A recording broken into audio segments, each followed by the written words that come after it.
Dear students, very good morning. आज class 10th वाले students के लिए हम अपना NCERT चैप्टर के NCERT पैटर्न के चैप्टर नंबर 3 और चैप्टर का नाम क्या है, मुद्रा और साख। ठीक है, इकोनॉमिक्स में स्टूडेंट्स, इकोनॉमिक्स में मुद्रा और साख बहुत ही इम्पोर्टेंट, ये दोनों शब्द बहुत इम्पोर्टेंट हैं। कि मुद्रा क्या है, क्योंकि आप जानते हो दुनिया मुद्रा पर ही चल रही है। ठीक है, साख हो या ना हो, मुद्रा होना चाहिए। ये तो बात हो गई मजाक वाली। फिलहाल लेकिन सब कुछ डिपेंड करता है क्या, मुद्रा पर। और मुद्रा वो माध्यम है, मुद्रा वो माध्यम है जिससे सारी की सारी अर्थव्यवस्थाएं हमारी चलती हैं। ठीक है, सारे के सारे काम जो है, सारी की सारी जो आर्थिक क्रियाएं हैं, वो मुद्रा के लिए ही की जाती हैं। तो मुद्रा में बताया था क्या है, मैं फिर आपको बता दे रहा हूँ। मुद्रा क्रय विक्रय का एक साधन है जिससे हम अपनी आवश्यकता की वस्तुओं को खरीद सकते हैं और बेच सकते हैं। मुद्रा के दो रूप बताए थे आपको, कागजी मुद्रा और सिक्के। ठीक है, और साख भी बताया था। साख क्या होता है, साख क्या होता है, साख का मतलब होता है ऋण। जब हम अपने आवश्यकता के लिए किसी से धन उधार लेते हैं तो वो कहलाता है क्या, साख। ठीक है, तो साख प्रदान करने वाले अलग अलग क्षेत्र हैं, जैसे बैंकें हैं, सहकारी समितियां हैं, और साथ साथ में जो निजी क्षेत्र हैं वो भी हमें साख प्रदान करते हैं। मतलब चाहे वो साहूकार हो, चाहे महाजन हो, चाहे व्यापारी हो, चाहे नातेदार रिश्तेदार हो, चाहे मित्र हो, ठीक है, वो सभी साख प्रदान करते हैं। तो बैंक और सहकारी समितियां ये साख प्रदान करने वाली औपचारिक संसाधन है, औपचारिक साधन है। और हमारे मित्र, हमारे रिश्तेदार, ये सब अनौपचारिक साधन हैं। ठीक है, फिलहाल NCERT पैटर्न के हम क्वेश्चन नंबर 1 में आते हैं। बहुत ही इंपॉर्टेंट क्वेश्चन है। कह रहा है क्या कि जोखिम वाली परिस्थितियों में ऋण जो है वो कर्जदार के लिए और भी ज़्यादा समस्या उत्पन्न कर देता है। व्याख्या कीजिए, स्पष्ट कीजिए। देखिए कि अगर जोखिम वाली परिस्थितियां हों तो ऐसी अवस्था में जो ऋण है, जो कर्ज है, वो कर्ज लेने वाले के लिए और भी ज़्यादा समस्याएं उत्पन्न कर देता है। आपने देखा होगा कि जो किसान कर्ज को चुका नहीं पाते हैं, ठीक है, जो किसान कर्ज को चुका नहीं पाते हैं, कभी कभी ऐसे किसान जो हैं वो आत्महत्या का रास्ता भी अपना लेते हैं। आपने सुना होगा, पढ़ते होंगे कि देश में महाराष्ट्र में है ना, उस किसान ने फांसी लगा ली, या उस किसान ने जहर खा लिया। तमाम तरीके के आपने इसे ऐसे आत्महत्या के केसेस सुनते होंगे जो किसानों के द्वारा होते हैं। कभी कभी उनकी फसल जो है वो बारिश से, ओलों से या आग लग जाने पर नष्ट हो जाती है। तो ऐसी अवस्था में उनका उस फसल को उगाने के लिए जो लिया गया कर्ज है वो बर्बाद हो जाता है। क्योंकि फसल तो बर्बाद हो जाती है, लेकिन उन्हें कर्ज चुकाना पड़ता है। तो जब फसल ही नहीं है, तो उनके पास में अनाज ही नहीं है, उनके पास में तो बेचने के लिए, तो उसे बेच करके वो कर्ज कैसे चुकाएंगे। तो ऐसी अवस्था में जो जोखिम वाली परिस्थितियाँ होती हैं, वो ऋण या जो कर्ज है वो कर्ज लेने वाले के लिए और भी ज़्यादा समस्याएं उत्पन्न कर देता है। कैसे उत्पन्न कर देता है, आइए देखते हैं कि अधिक जोखिम वाली परिस्थितियों में ऋण जो है वो कर्जदार की समस्याओं को और भी ज़्यादा बढ़ा देता है। ठीक है, और कह रहा है क्या कि इस तथ्य को हम निम्नलिखित तथ्यों के माध्यम से आसानी से समझ सकते हैं। ठीक है, क्या कह रहा है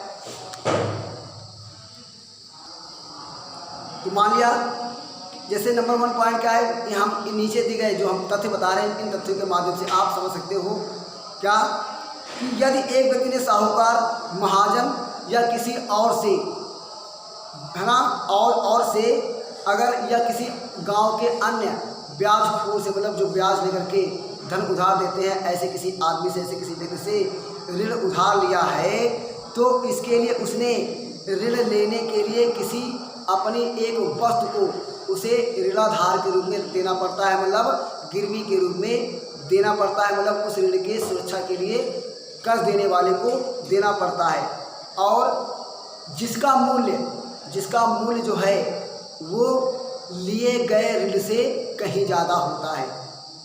ठीक है, मान लिया क्या किया आपने कि आपके पास में एक बाग है, आपके पास में जिसकी कीमत 10 लाख रुपए है, जिसकी कीमत 10 लाख रुपए है। और आपने कर्ज, तो उस बाग को आपने ऋणाधार मान करके उस बाग को आपने गिरवी रख करके 6 लाख रुपया कर्ज ले लिया, 6 लाख रुपए कर्ज ले लिया, और मान लिया कि आप निर्धारित अवधि में निर्धारित समय पर अगर आप उस 6 लाख को ब्याज सहित अगर आप चुका पाने में असमर्थ हो जाते हो, तो ऋण देने वाले को, तो ऋण प्रदान करने वाले या कर्ज देने वाले को ये अधिकार प्राप्त हो जाता है कि वो गिरवी रखी गई वस्तु को या उस ऋणाधार की वस्तु को वो बेचने का अधिकार रखता है और उसे बेच सकता है। तो कहने वाला क्या है कि जितना आपने कर्ज लिया 6 लाख का, चुका ना पाने की अवस्था में आपका 10 लाख की कीमत का आपका बगीचा जो है वो आपका चला जा सकता है, आप उसे खो सकते हैं। तो ऐसी परिस्थितियों में जो है समस्याएं उत्पन्न हो जाती हैं। तो वही कह रहा है क्या कि यदि व्यक्ति ने साहूकार, महाजन या किसी एक व्यक्ति से, किसी भी सूदखोर से, किसी भी ब्याज खाने वाले या ब्याज पर कर्ज देने वाले व्यक्ति से अगर ऋण लिया हो, तो उसने इसके लिए ऋण लेने से पहले एक किसी वस्तु को, भूमि, भवन, पशु, आभूषण आदि को गिरवी के रूप में वो रख देता है, है ना। और जो जिसकी कीमत लिए गए कर्ज से कहीं ज़्यादा होती है, ठीक है। अगर वह व्यक्ति उस कर्ज को, उस राशि को, उस धन को ब्याज के साथ में वापस नहीं लौटा पाता है, तो ऋण देने वाला जो है वो उस संपत्ति को, उस गिरवी रखी गई वस्तु को बेचने का अधिकार प्राप्त कर लेता है, जिससे कर्ज से अधिक उसे धन को चुकाना पड़ता है, और साथ में धन न चुका पाने की अवस्था में उसे समाज में अपमान की स्थिति भी झेलनी पड़ती है, उसकी सामाजिक प्रतिष्ठा भी गिरती है कि तुमने कर्ज लिया था, चुका नहीं पाए हो, ठीक है। दूसरा क्या है पॉइंट, दूसरा क्या है समस्या उत्पन्न हो जाती है कि कभी कभी ऋणी को, कभी कभी कर्जदार को ऋण अदा करने के लिए अपनी फसल को भी कम कीमत पर बेचना पड़ता है। कभी कभी क्योंकि निर्धारित समय पास में आ रहा है और निर्धारित समय पर उसे कर्ज को चुकाना है, तो ऐसी अवस्था में कभी कभी उसको अपनी फसल को, अपने उपज को, अपने उत्पादन को, वस्तु को कम कीमत पर भी बेचने के लिए विवश होना पड़ता है। तीसरा पॉइंट क्या है कि ऋण अदा न कर पाने पर यदि ऋणदाता न्यायालय चला जाता है, भाई कर्ज चुकाने की निर्धारित समय पूरा होने के पश्चात में कर्ज देने वाला अगर न्यायालय चला जाता है न्याय के लिए, ठीक है, अगर न्यायालय चला जाता है तो ऐसी अवस्था में मुकदमों आदि पर कर्जदार को भारी नुकसान उठाना पड़ता है, क्योंकि बार बार उसे न्यायालय जाना पड़ेगा और बार बार उसे न्यायालय जाने के लिए खर्च करना पड़ेगा, तो इससे उसे बड़ी मुसीबत का भी सामना, बड़ी समस्या का भी सामना करना पड़ता है, ठीक है स्टूडेंट्स। इसके बाद कह रहा है कि नंबर 4 पॉइंट है कि यदि ऋणी को कर्ज अदा करने के लिए बार बार ऋण लेना पड़े तो स्वतः ही वह ऋण जाल में फंस जाता है, मतलब कर्ज के जाल में फंस जाता है, ठीक है।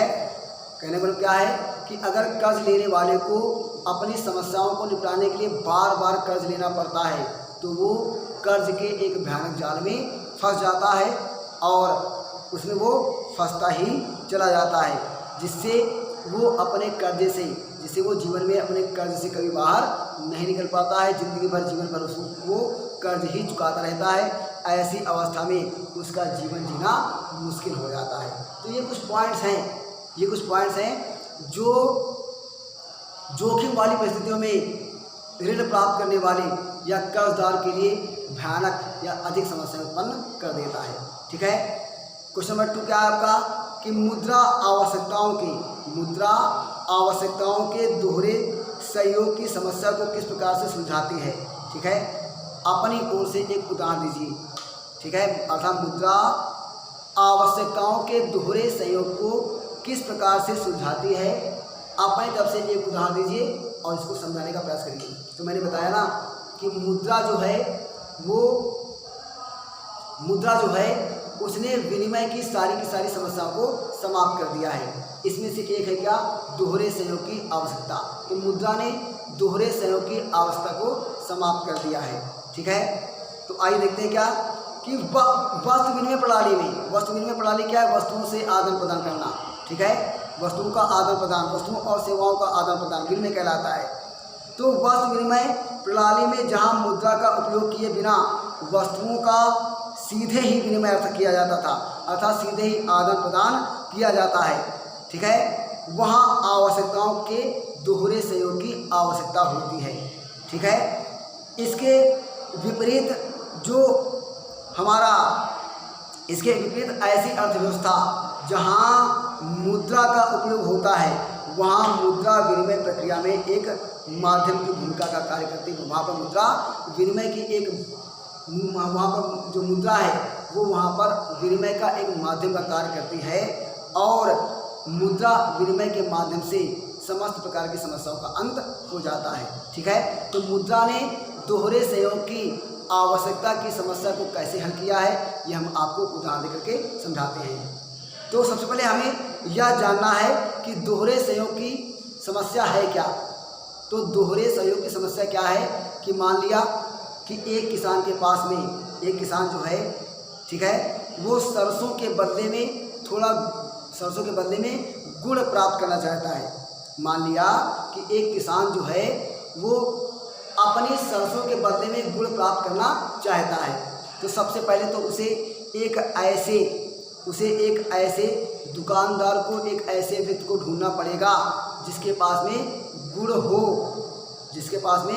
गुड़ हो और, ठीक है। तो ये तो हो गई क्या, एक सहयोग कि उसके पास में गुड़ है। और दोहरा सहयोग का मतलब क्या कि उसके पास गुड़ हो और साथ साथ में उसको सरसों की आवश्यकता भी हो, ठीक है। तो ये हुआ दोहरा सहयोग, ठीक है।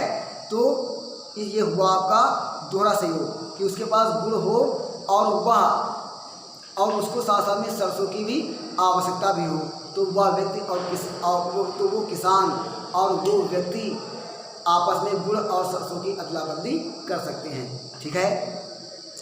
तो कहने मतलब क्या है कि अर्थात दोनों पक्ष एक दूसरे की वस्तु को खरीदने की इच्छा रखते हों तभी हमारा वस्तु विनिमय संभव है, ठीक है ना। तो वस्तु विनिमय प्रणाली के अंतर्गत जहां मुद्रा का उपयोग किए बिना वस्तुओं का विनिमय होता है वहां पर मुद्रा द्वारा इस समस्या का समाधान हो जाता है, ठीक है। कि मुद्रा जो है वो महत्वपूर्ण मध्यवर्ती माध्यम जो है वो निभाता है, जो कि दोहरे सहयोग की समस्या को समाप्त कर देता है, ठीक है। तो हम अपनी मुद्रा के माध्यम से किसी दुकान पर जाकर के अपनी आवश्यकता की वस्तु को आसानी से खरीद सकते हैं। हमें किसी भी एक ऐसे व्यक्ति को तलाशने की आवश्यकता नहीं होगी जिसके पास में हमारी आवश्यकता की वस्तु हो और उसको हमारी वस्तु की आवश्यकता हो, ठीक है। तो ये दोहरा सहयोग समाप्त हो जाता है ना।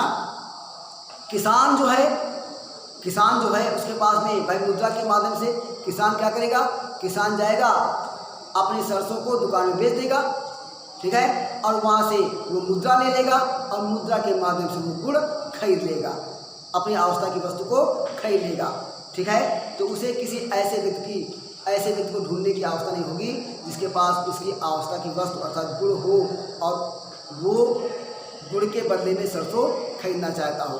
ऐसे किसी भी व्यक्ति को ढूंढने की उसे कोई अवस्था नहीं होगी। वो अपनी सरसों को लेगा, दुकान पर बेच देगा, वहाँ से मुद्रा लेगा और मुद्रा से वो गुड़ खरीद लेगा। तो इस प्रकार से मुद्रा ने दोहरे सहयोग की आवश्यकता को समाप्त कर दिया है, ठीक है, ठीक है। इसके बाद में हम जो आपने समझ लिया होगा, क्या इन दोनों क्वेश्चन को NCERT के दोनों क्वेश्चन को आपने आसानी से समझ लिया होगा कि जोखिम वाली परिस्थितियों में जो ऋण है वो कर्जदार के लिए और भी ज़्यादा समस्याओं को बढ़ा देता है। इस बात को आपने समझ लिया होगा। साथ साथ में हमारा जो NCERT क्वेश्चन का जो दूसरा NCERT पैटर्न का जो दूसरा क्वेश्चन है कि मुद्रा आवश्यकताओं के दोहरे सहयोग की समस्या को किस तरीके से समझाती है, इसको अपने तरीके से उदाहरण देकर के समझाइए। इन दोनों क्वेश्चंस को आपने समझा होगा, ठीक है। नहीं समझा है तो बार बार आप इस वीडियो को देखिए, 2 बार 3 बार 4 बार देखिए और समझने का प्रयास करिए। फिर भी ना समझ आए तो आपको आपकी अर्थशास्त्र में इकोनॉमिक्स की चैप्टर नंबर 3 मुद्रा और साथ में ये दोनों क्वेश्चन आपको मिल जाएंगे, ठीक है। पढ़ते रहिए। और हाँ, एक बार मैं आपको बताना चाहूँगा कि आप लोग अपने बैग को अपने जो कोर्स आपने जो कंप्लीट किया है छुट्टियों के दौरान, इन लॉकडाउन के दौरान जो अपने हमारे ऑनलाइन पढ़ाई के दौरान जो भी आपको कोर्स पूरा कराया गया है, वो मल्लाह पब्लिक स्कूल के छात्रों से मैं कह रहा हूँ कि वो स्कूल को आप आएँ, सुबह 8 से लेकर के 9:30 बजे तक की अपना आकर के बैग यहाँ पर रख जाएं, ठीक है। उसके बाद में संबंधित अध्यापक जो वो आपकी कॉपी को चेक कर देगा और उसके बाद में आप 1 बजे के बाद में अपना बैग यहाँ से वापस ले जा सकते हैं, ठीक है। और इसके बाद में जो अगले क्वेश्चंस हैं वो आपको हम अपने अगले वाली वीडियो में बताएंगे। तब तक के लिए